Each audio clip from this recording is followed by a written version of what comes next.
Olá, pessoal. Vamos começar mais uma dessas videoaulas, né?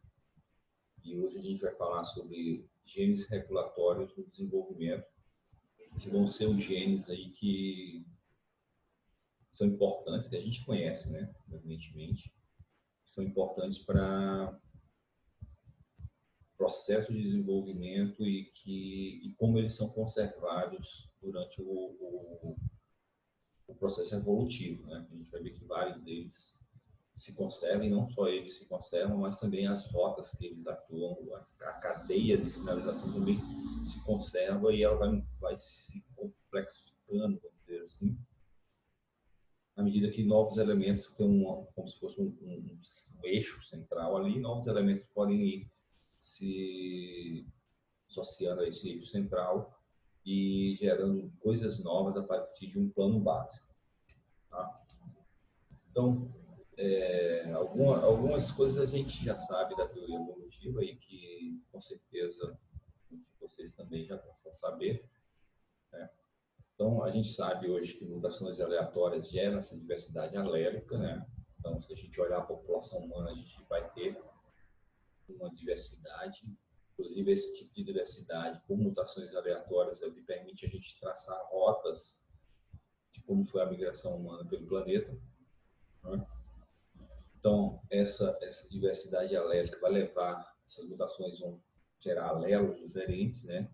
Esses alelos diferentes vão passar pelo processo de seleção, ou eles podem ser eliminados, né? Ou eles podem ser fixados, e aí, dependendo do ganho que eles vão ter na adaptabilidade do organismo, né? Eles podem se fixar. Então, essas modificações na frequência alérgica causam modificações, podem causar, né, modificações no fitness, que seria esse valor adaptativo aí.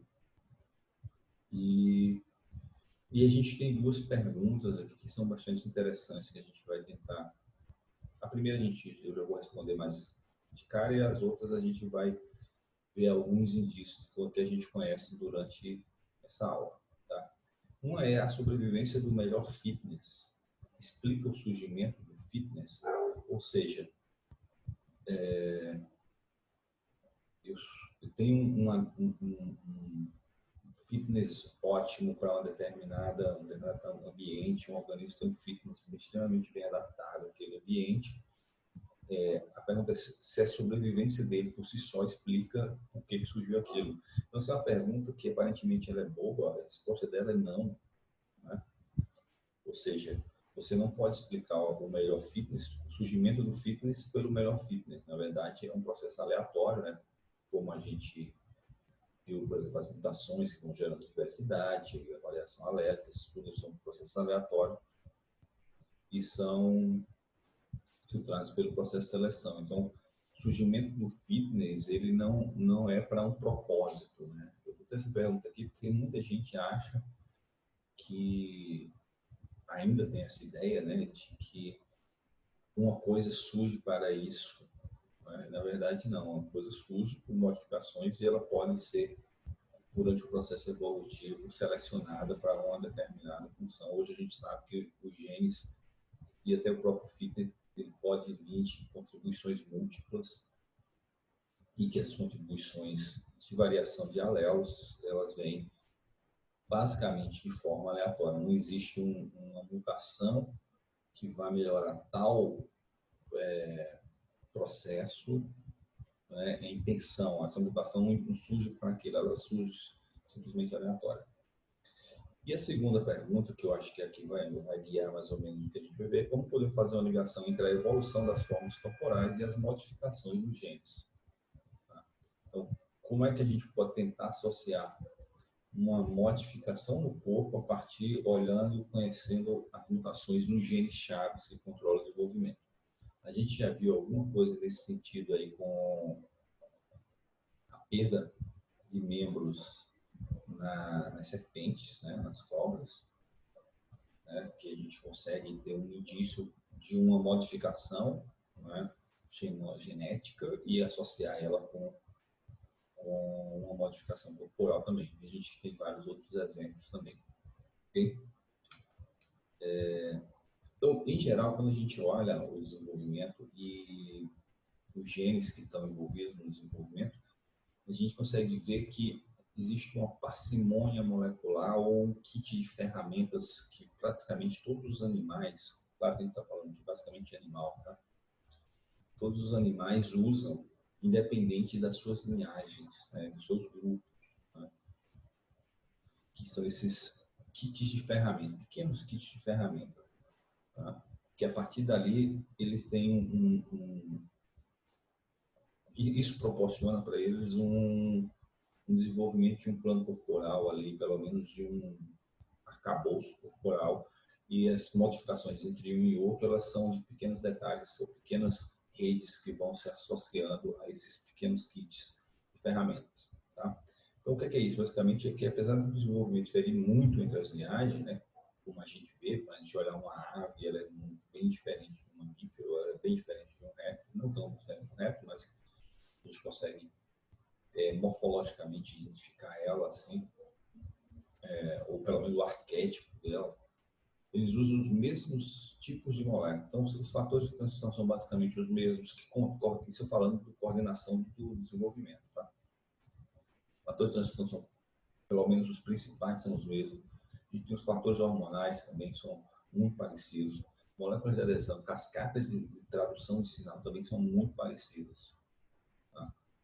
E muitas das vezes a gente não consegue fazer uma associação direta de homologia, né, sem olhar homologias profundas. Né? O que são homologias profundas? O exemplo que a gente vai trabalhar, esse exemplo aí do PAC6, que é um gene bem interessante. Né? Então, na zoologia, por exemplo, a gente analisa homologias, né, que são vias e convergências, coisas que têm origens semelhantes. Né? Então, essas homologias aí. Então, e analogias, então você tem coisas que são convergências moleculares, ou seja, coisas que vêm de origens diferentes, mas que têm morfologias parecidas ou função parecida. Né? Quer dizer, a gente tem homoplasias. Né? Ou homologias, coisas que vêm de uma origem comum. Tá? E homologias profundas são coisas que aparentemente, olhando morfologicamente ou olhando os tecidos que a origem dessas estruturas vem, elas são de origem diferente, apesar de terem funções e morfologias às vezes muito parecidas, né, que a gente diria que são convergências. Quando a gente olha os genes por trás dessas estruturas, a gente consegue detectar que alguns desses genes são semelhantes, ou seja, as homologias são moleculares, no nível molecular, apesar do nível embrionário e morfológico elas não serem. O exemplo do PAC6 diz respeito ao olho, né? Então, isso aqui é um exemplo clássico de homoplasia, né? A gente tem o desenvolvimento do olho da drosófila e do olho humano, eles apesar de terem funções muito semelhantes, eles estão muito distantes evolutivamente, né? Do olho. Então, aqui a estrutura do olho humano, com íris, córnea, pupila, cristalino, vítreo, tem o nervo óptico, mácula, retina, né? Eles se desenvolvem como se fossem estruturas que surgem duas vezes, né? Inclusive o olho da drosófila é um olho múltiplo, né? Cada uma dessas estruturazinhas aqui, ó, é um olho, né? Então é um olho composto. O nosso olho é um olho simples, ou seja, tem uma estrutura diferente, mas a função é muito parecida.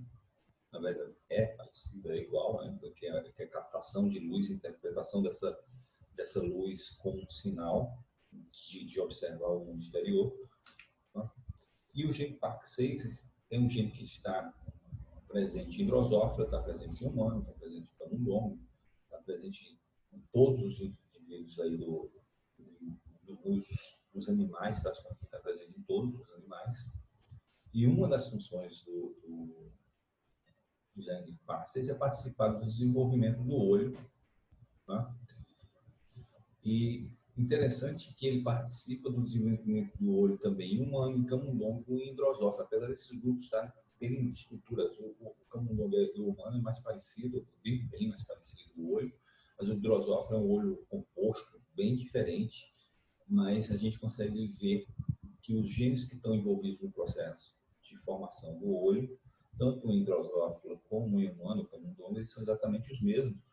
E aqui é interessante notar, quando a gente não tem, ou tem uma mutação nesse gene PAX6, a gente tem basicamente o mesmo fenótipo, seja em humano, seja em camundongo, seja em drosófilo, ou seja, a gente tem um defeito na formação do olho que leva, dependendo se é uma cópia ou duas cópias, pode levar à cegueira total, né, a perda da visão.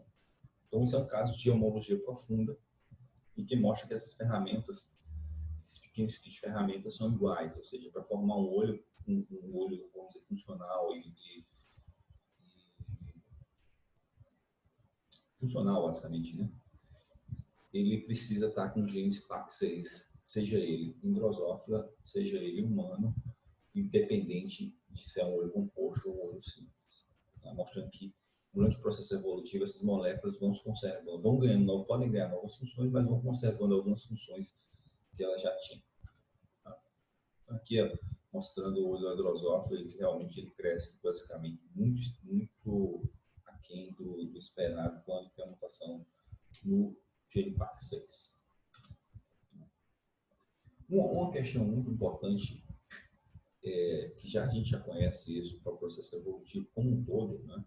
Mas que para o desenvolvimento também é muito importante, que é o processo de duplicação e divergência. Então, esses genes que controlam o desenvolvimento, né, animal, quando eles passam por um processo de duplicação, ou seja, tem uma cópia no genoma e por uma recombinação não homóloga, eu posso gerar duas cópias no mesmo cromossomo de um gene que anteriormente já tinha uma cópia, né? O que acontece durante o processo evolutivo é que uma dessas cópias mantém, a seleção natural mantém a função dela, né? A função primordial, que seria fazer qualquer coisa durante o desenvolvimento, só que a segunda cópia, ela pode começar a acumular mutações, a seleção age mais fraco nela, porque eu tenho uma cópia que está mantendo a função, né?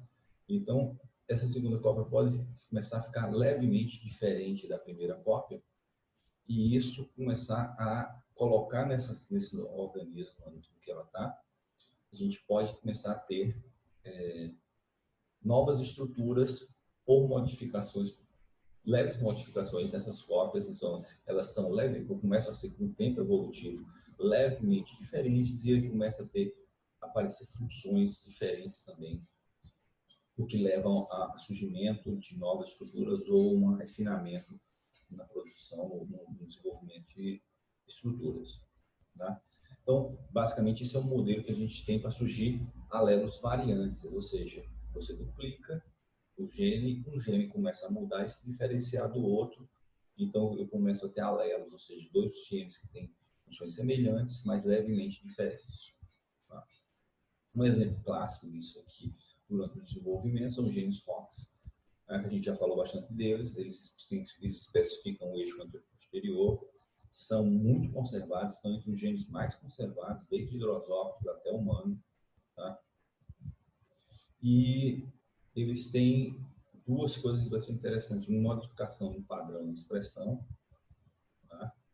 Ou seja, por exemplo, o gene antenopédia e ultrabitórax de drosófilo, o antenopédia, ele está expresso nas regiões, nos segmentos onde vão ter desenvolvimento de pata, e o ultrabitórax, ele vai estar no desenvolvimento do segmento onde se desenvolve asa, basicamente, né?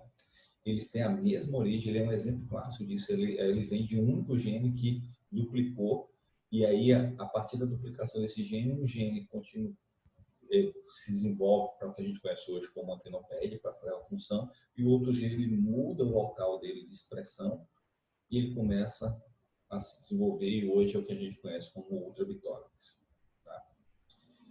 E isso dentro do mesmo organismo. Tá? E entre os organismos do processo evolutivo, a gente tem função conservada, ou seja, Um exemplo que tem aqui, a gente tem o ROXB4 de humano, ele tem a mesma função do gene deformer de Drosophila.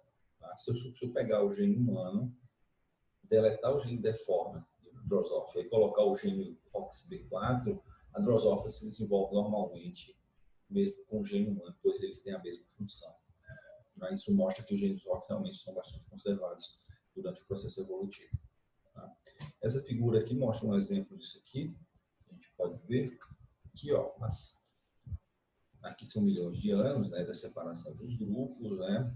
Então a gente tem aqui cobras e lagartos aqui, ó, eles separaram de tartaruga, crocodilo e aves aqui, mais ou menos há 275 milhões de anos, né, que se separa aqui dos mamíferos aqui, né, há 323 milhões de anos, e aí a gente tem a primeira separação aqui, ó, há 413 milhões de anos. Interessante notar é que mesmo com separações tão antigas, né, a gente vê que os genes, as cores indicam que os genes são iguais, tá? Se vocês olharem aqui, ó, no mamífero a gente tem esses genes verdes aqui, ó, que são equivalentes.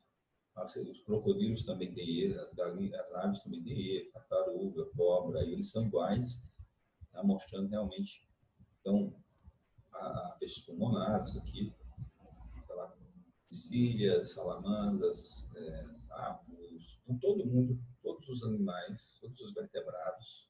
Aí, isso aqui, todos os vertebrados vão ter 4 cópias aqui, né?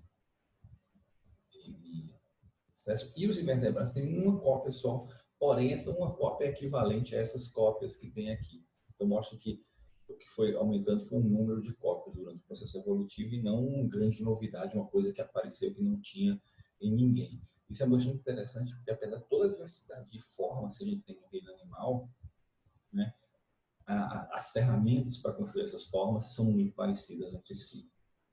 Aqui olhando mais em detalhe aqui, o Caenorhabditis que é um hematóide, Drosophila, né?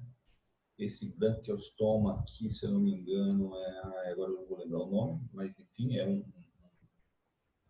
vertebrado ali que já está mais, não sei se ele é vertebrado, ele já está ali na fronteira.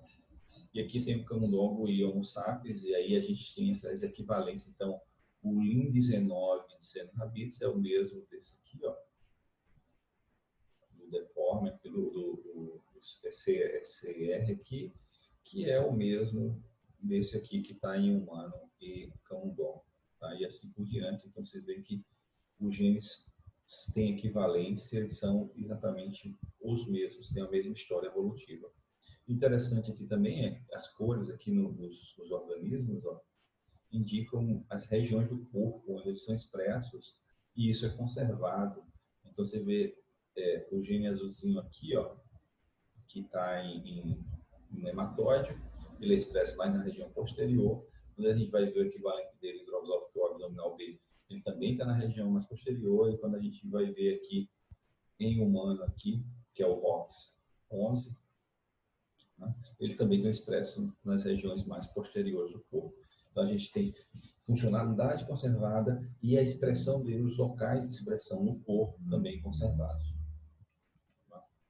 Aqui a gente tem uma sobreposição aqui sobre regiões, né? Aqui a região do cérebro, a região do tórax e abdômen, né? Aqui em vertebrados, aqui em Drosophila, né? As cores representam os mesmos grupos de genes, e quando a gente vai ver, ó, esse gene aqui vermelho aqui, esse gene, ele é o mesmo que está na região anterior do cérebro Drosophila, ele é o mesmo que está lá na região anterior também do cérebro de vertebrados. Quando a gente olha aqui tórax e abdômen, os verdinhos aqui, por exemplo, que estão expressos, que definem tórax e abdômen de vertebrado, também define tórax e abdômen de Drosophila, e assim por diante, mostrando realmente a equivalência. Tá? Então, uma coisa interessante é que não só os genes são conservados, mas as vias de interação desses genes também se mantêm conservadas. Tá? Então, as mesmas interações que especificam a formação do tubo neural de vertebrados é a mesma interação que especifica o tubo neural de Drosophila. E a gente já viu isso lá no desenvolvimento do plano corporal, que é em vertebrados é uma regulação cordinha BMP4 e em vertebrados é SOG e DECA. Cordinha é o equivalente, é o mesmo gene de SOG e BMP4 é o mesmo gene de DECA, só tem nomes diferentes porque estão em organismos diferentes. Tá? E o que a gente tem aqui, ó?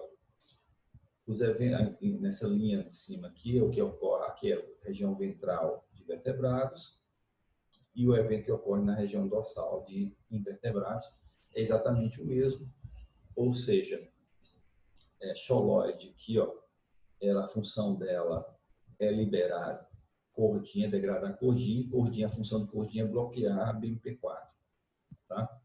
Isso aqui em vertebrados, tá? Então, na região dorsal, na região ventral de vertebrados, tá? O que que ocorre? Xoloide degrada cordinha e BMP4 é liberado para sinalizar. Na região ventral, aliás, na região dorsal de insetos, o que ocorre é que no lugar de xoloide a gente tem toloide, no lugar de cordinha a gente tem SOG e a gente tem DECA. Então, o que ocorre na região dorsal de invertebrados? Toloide degrada SOG e libera DECA para se ligar aqui e fazer a sinalização. Ou seja, apesar de eu ter mudado de região, a via de sinalização é exatamente a mesma, formar o tubo neural de drosófila, de uma mosquinha igual a drosófila, assim como para formar o tubo neural de um vertebrado, apesar de ser extremamente diferentes em complexidade, mas a rota que inicia o processo é exatamente a mesma. Tá? E para a gente aqui tem um exemplo de várias rotas aqui, ó, a CART-SCUT, que são um monte de rotas desse tipo, né? A função deles e como eles estão distribuídos aqui nos diversos grupos. Né?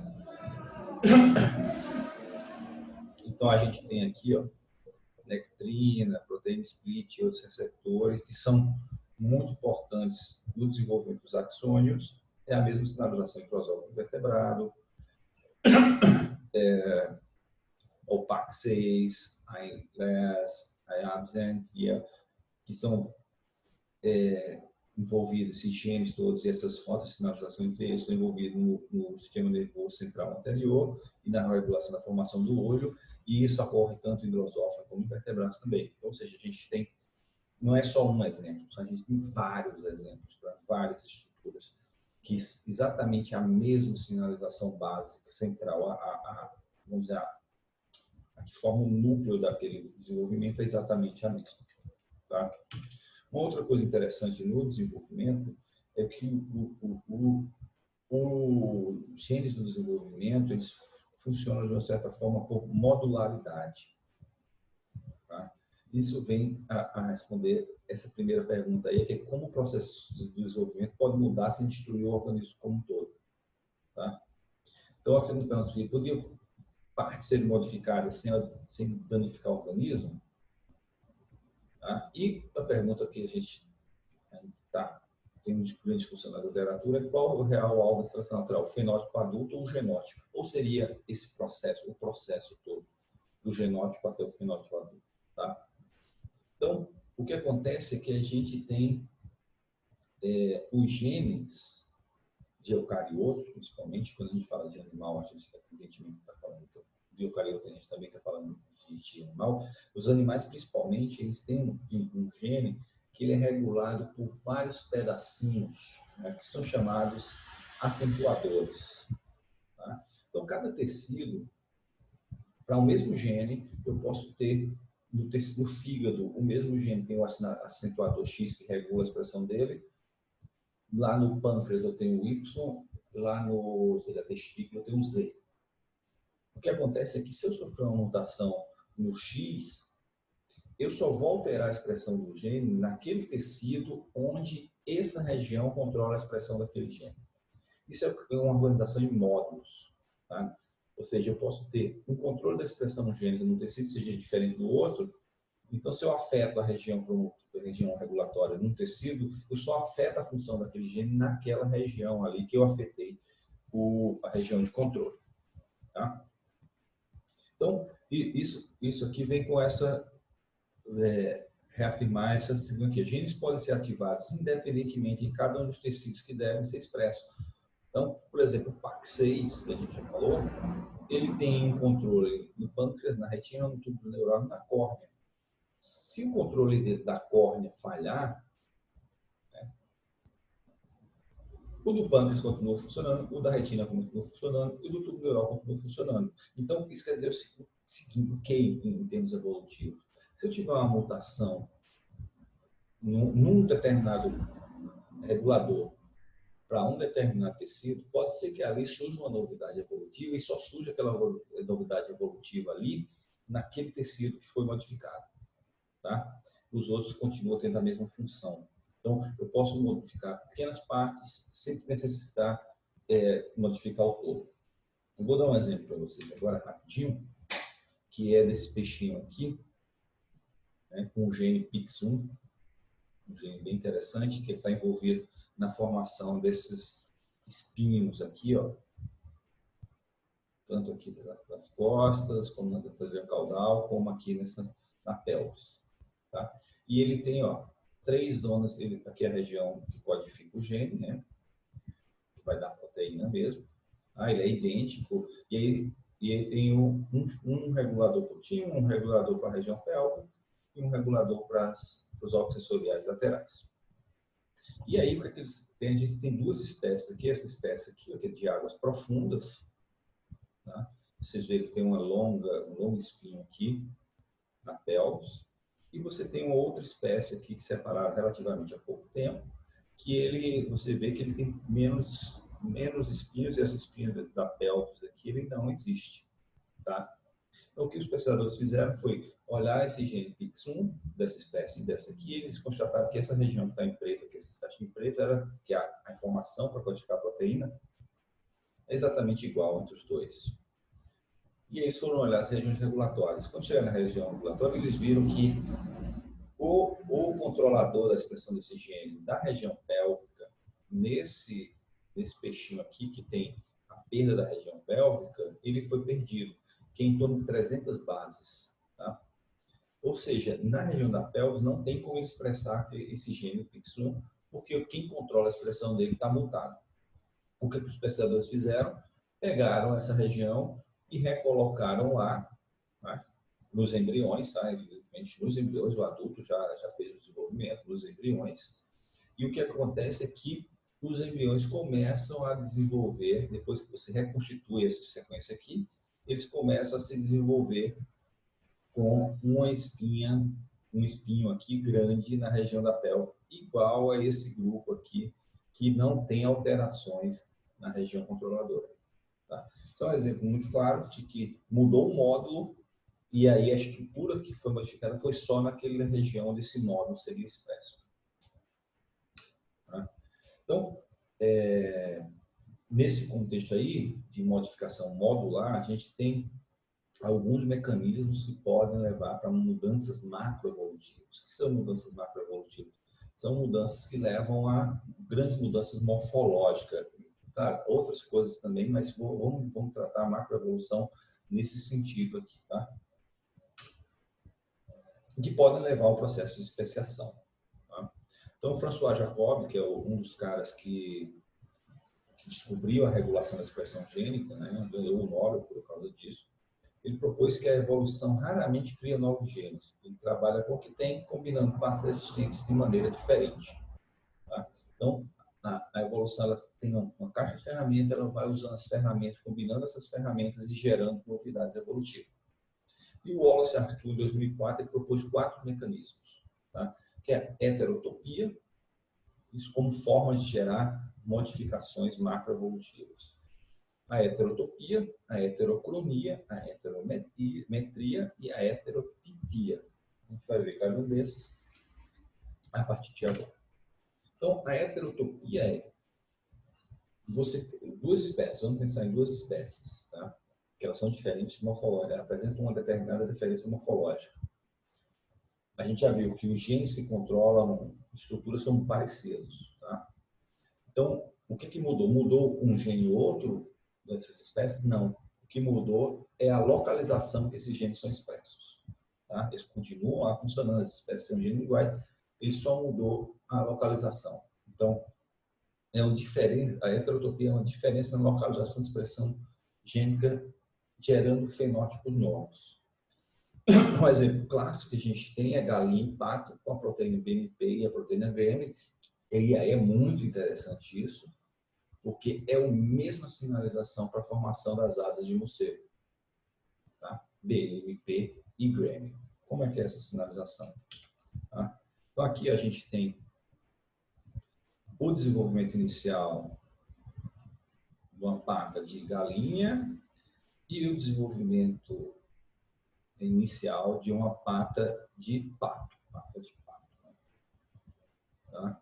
Então, o que ocorre aqui? Aqui em roxinho aqui é onde vocês têm a proteína BMP4, tanto em galinha como em pato. E aqui essas manchinhas pretas aqui, ó, tanto aqui como aqui, tem a proteína grelin. O que acontece?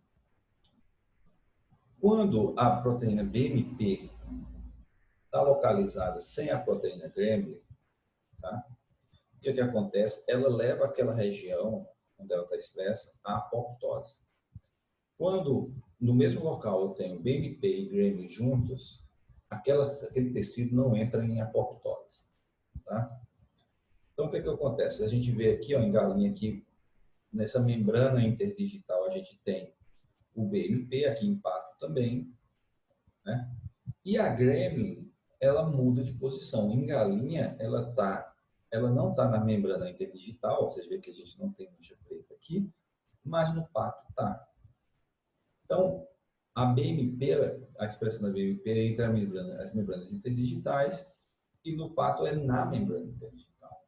E gremlin, quando está junto com BMP, impede a apoptose. BMP sozinho leva a apoptose. O que acontece no final do desenvolvimento é que essa membrana interdigital do pato, ela não entra em apoptose e a gente tem o desenvolvimento dessa pata com essas membranas aqui que são extremamente adaptativas para a vida aquática. E a galinha, tá? Ela tem a separação, esses tecidos que ficam nessas membranas interdigitais, entre a apoptose você tem a separação total dos dígitos.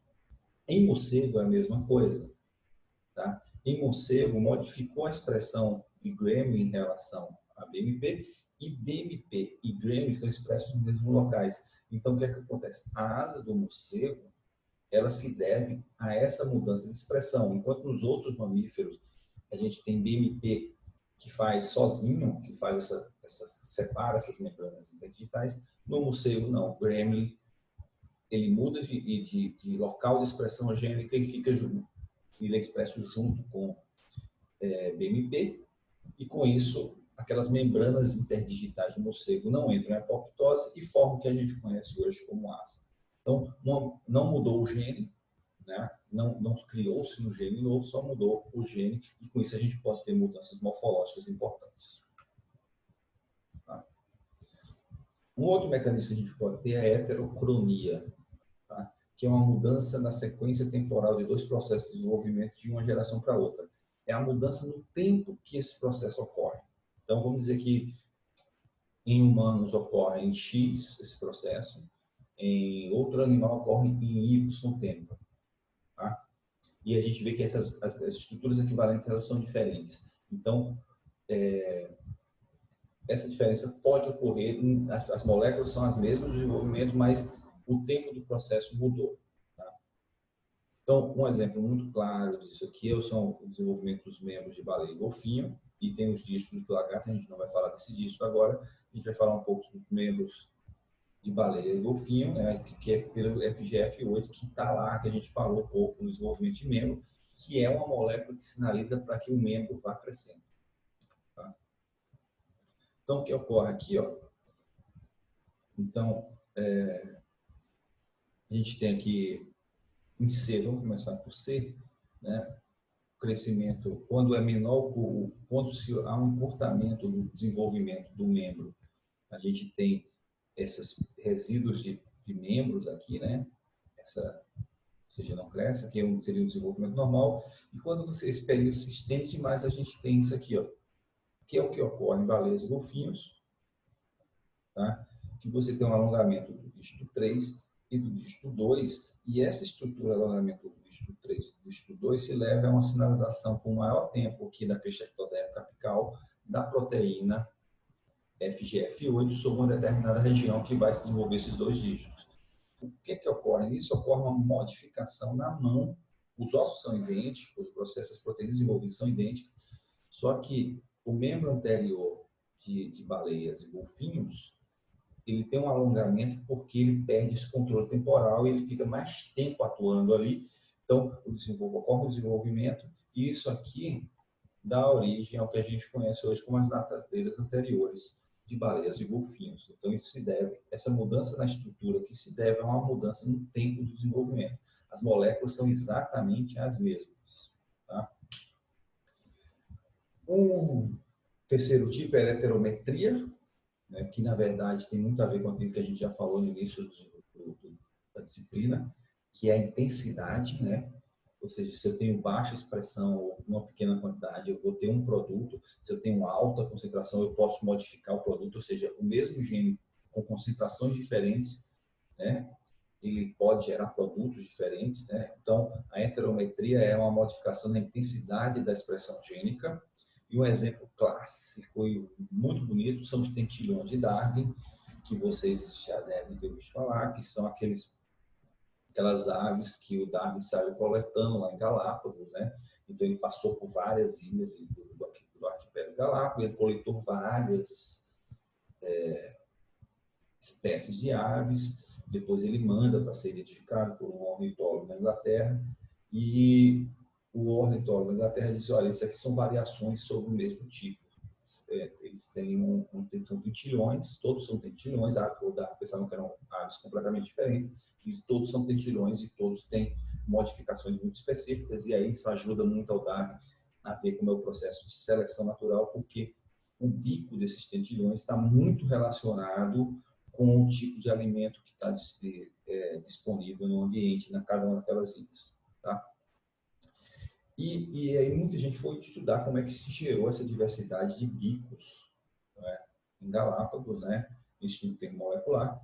E é muito interessante que tem duas proteínas. Aqui aí a gente já vai ver de novo a mesma proteína, a BMP, que estava lá no desenvolvimento de patas, né, em galinha e pato, né, a expressão de duas proteínas e a relação da concentração entre elas vai modificando o formato do bico.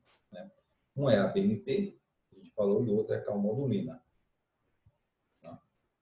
Então, aqui, ó, durante o desenvolvimento do bico, né, aqui a gente tem a expressão da calmodulina, aqui, ó. Tá? Então, a gente tem essa diversidade, né, são bicos curtos e finos.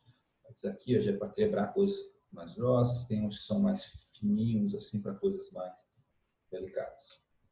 Tá? E aqui a gente tem um ancestral comum, como ele deveria ser, né, na construção. A gente tem... E aqui a variedade. Eles têm uma variedade maior do que isso aqui. Aqui são alguns casos. Aqui o crânio deles, como eles vão se desenvolvendo, você vê que tem uma mudança estrutural bem grande. E que eles foram observar que tinha uma mudança na expressão de calmodulina na formação do bico. Tá? E com o estudo eles chegaram à seguinte evidência, né? Então, que o ancestral ele tinha um misto de dietas de sementes e insetos, né? Ele devia ter um bico assim, tá? E aí, para gerar, a partir disso aqui, para gerar toda essa diversidade, eles começaram a ver que quando você tinha baixa concentração de BMP4 durante a formação do bico, naquela região do bico, você diminuía a concentração de BMP4 e aumentava a expressão de calmodulina, ou seja, baixa concentração de BMP4 e alta concentração de calmodulina, gerava um fenótipo de um bico assim mais afinado, vamos dizer assim. Né? Então, à medida que imagine calmodulina aqui, BMP4 aqui baixo de BMP4, alta de calmodulina seria o extremo. À medida que essas concentrações vão chegando assim, eu vou tendo as variações no bico até que isso se inverte, que seria o outro bico extremo aqui, que é a alta concentração de BMP4 e baixa concentração de calmodulina, que forma um bico mais para quebrar a semente, um bico mais duro, mais curto e mais duro. Ou seja, Se a gente alterar essas relações de BMP4 e calmodulina, a gente consegue gerar uma variação enorme de pico, que está relacionado também com a variação na formação do crânio, tá? Porque isso tem que se encaixar dentro do desenvolvimento craniano. Tá? E interessante é que a gente não muda nenhuma proteína. As proteínas são exatamente as mesmas, mas elas, mudando seu comportamento dentro do organismo, a gente consegue gerar uma diversidade gigantesca. E o último tipo de gerar macroevolução, né, que é a heterotipia, né? Então, esses outros todos que a gente viu, heterotopia, heterocronia e heterometria, eles são mudanças na regulação da expressão gênica e não necessariamente na informação. A heterotipia é uma mudança na proteína mesmo, tá? Então, é uma modificação na região proteica, que vai dar origem à proteína que vai executar uma função. E uma das coisas interessantes disso é o número de patas de insetos, né? E uma pergunta que se fazia era por que nos insetos se fixaram 6 patas, né? Enquanto outros grupos de artrópodes, os artrópodes têm mais, né? E aí eles foram olhar o gene envolvido, né, na formação das patas de artrópodes, né? E o interessante aqui, ó, ancestral comum, e aqui um evento no surgimento dos insetos ocorreu que na proteína que comanda o desenvolvimento de patas, ocorreu uma mutação onde todo mundo tem uma polialanina, ou seja, uma sequência dentro desse gene, como na proteína desse gene, então um monte de alanina um atrás do outro aqui, e esse tipo de coisa só aparece nos insetos. Todos os outros grupos de artrópodes não têm essa sequência. E eles atribuem o aparecimento dessa sequência à fixação de 6 patas em insetos e não nos outros artrópodes. Tá? Então, como vocês podem ver, a gente tem basicamente um rearranjo das mesmas coisas, ou seja, os genes durante o desenvolvimento são os mesmos, eles vão se rearranjando, seja mudando o controle da expressão gênica ou mudando sua sequência, mas os genes em si são praticamente os mesmos, e esse rearranjo das coisas que já existem vão gerando uma diversidade biológica gigantesca, e isso aqui é um pequeno exemplo que a gente conhece, né? Então, a gente tem muito para conhecer e cada vez mais os estudos que estão surgindo, todos vão confirmando essas ideias e mostrando que a evolução trabalha mais reutilizando o que já tem do que criando muita coisa nova. Ok, gente? Então, a aula de hoje é isso. Então, qualquer dúvida, a gente se encontra na terça-feira para resolver. Um abraço.